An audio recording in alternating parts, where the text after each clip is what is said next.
In session 1, we discussed CDI fundamentals and why documentation must clearly reflect the patient's clinical story. Today, we're building on that foundation by talking about how diagnoses documented in your notes are used to represent patient complexity, particularly for Medicare Advantage patients. We'll walk through what risk adjustment is at a high level, since it's review for most of you, and what hierarchical condition categories, or HCCs, are, and why all HCCs reset every January 1st. This is being recorded in the first week in January, so we just had one of those resets. We'll also clarify when diagnoses should be captured and what it means to truly address a condition in documentation. So the goal of this session is not to overwhelm you with coding rules, but to help you understand what documentation elements matter most so that your clinical work is accurately reflected and defensible if reviewed later. Risk adjustment is a methodology used to estimate the expected cost and complexity of caring for a patient. In Medicare Advantage, this process relies heavily on diagnoses documented by providers during face-to-face encounters. Each year, diagnoses submitted from outpatient visits are used to calculate the patient's risk score, often referred to as a RAF score, RAF. This score helps determine how much funding is allocated to support that patient's care. Patients with more complex or severe conditions are expected to require more resources, and risk adjustment is intended to account for that.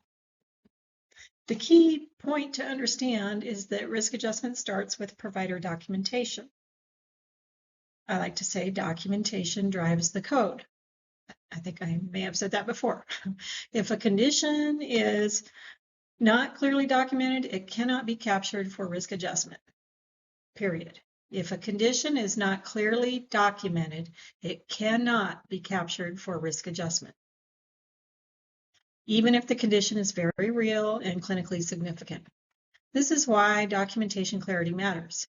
Accurate documentation ensures that patient complexity is fully and fairly represented, which supports appropriate care planning, resources, and care management programs. So what are these HCCs? Hierarchical condition categories, or HCCs, are groupings of related diagnosis codes that represent conditions associated with increased healthcare utilization and cost.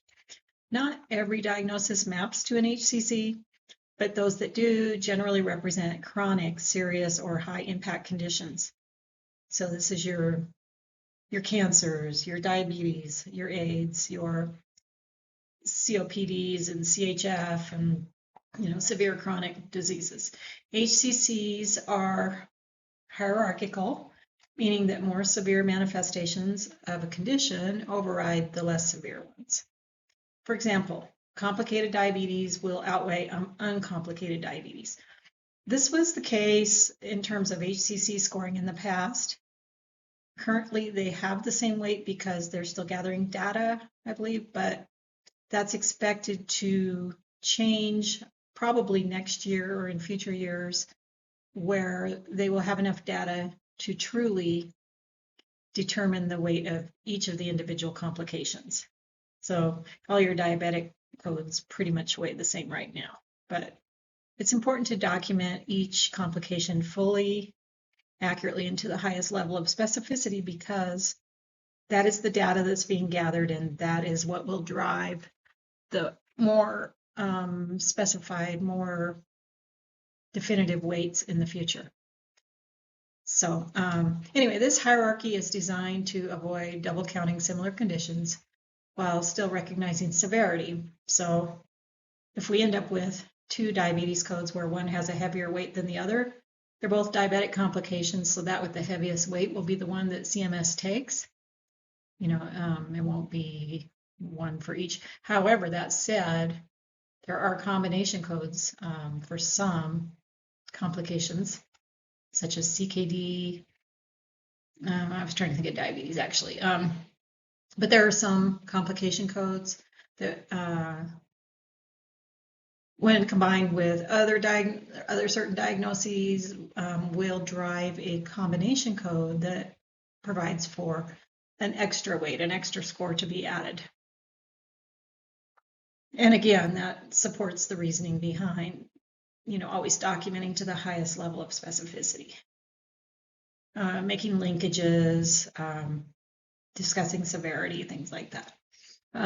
But from a provider's perspective, the most important takeaway is this: HCCs are driven entirely by documentation.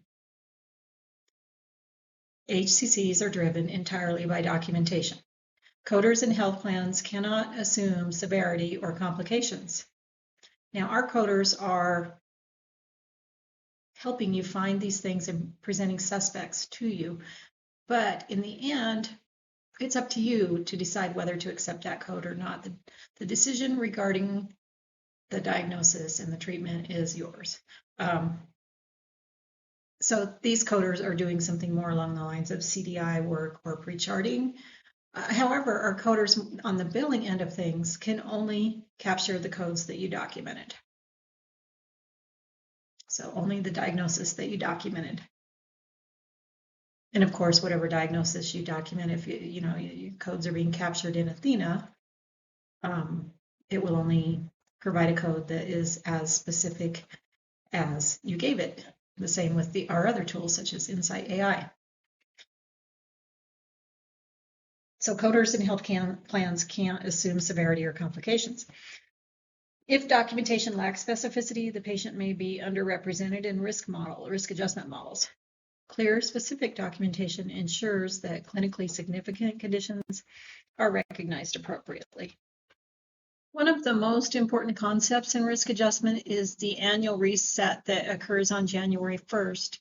Every calendar year, all HCCs reset, regardless of whether the condition is chronic, lifelong, or well-established.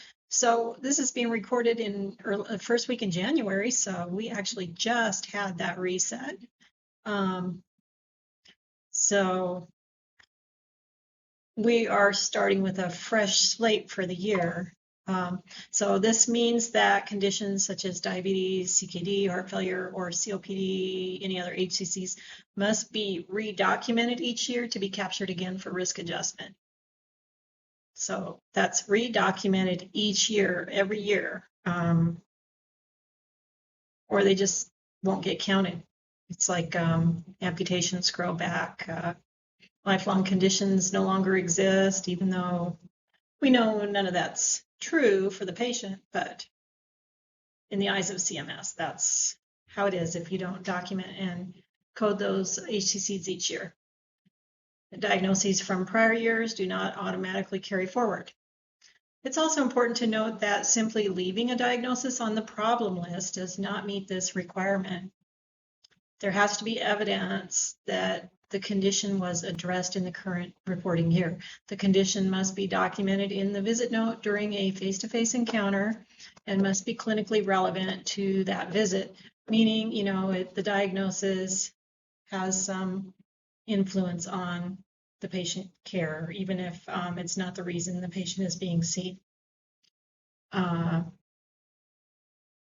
So understanding this reset helps prevent missed opportunities early in the year and reduces the need for follow-up visits or corrected documentation later. For this reason, where possible, I recommend scheduling annual wellness visits early in the year because, we tend to capture more of those HCCs during an annual wellness visit, just have more time and so on. So it gets them out of the way because, if you happen to have a patient that does not make it back in that year, you want to have captured everything you could in the when they did come. Maybe, and we have some patients that very seldom get seen, so they may just come in once a year. And for those that maybe are seen frequently, but just have a lot of HCCs, it kind of gives you the chance to capture as many as you can early in the year, and then get the major ones out of the way and then move on to the next ones in future visits. Diagnoses should be captured during face-to-face encounters when they are clinically relevant to the visit. This does not mean that every chronic condition must be documented at every visit, but it does mean that conditions impacting clinical decision-making should be clearly addressed. The best way to determine if you've adequately addressed a condition is does it meet the MEET criteria? The acronym MEET: monitor, evaluate, assess or address, or treat. As long as it meets one of those, it meets the criteria for,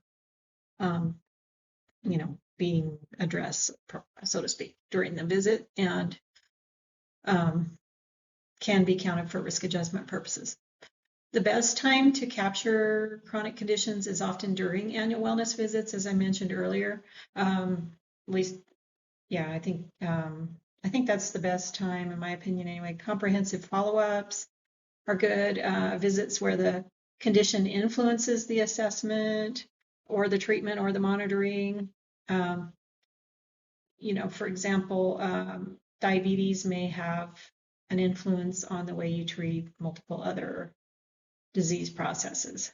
So you would probably want to capture the diabetes anytime it has that influence. Documentation should demonstrate why the condition matters in the context of that visit. For risk adjustment purposes, diagnoses must appear in the assessment and plan or otherwise be clearly tied to clinical thinking. Mentioning a condition without context or relevance may not be sufficient, such as in just having it in the problem list.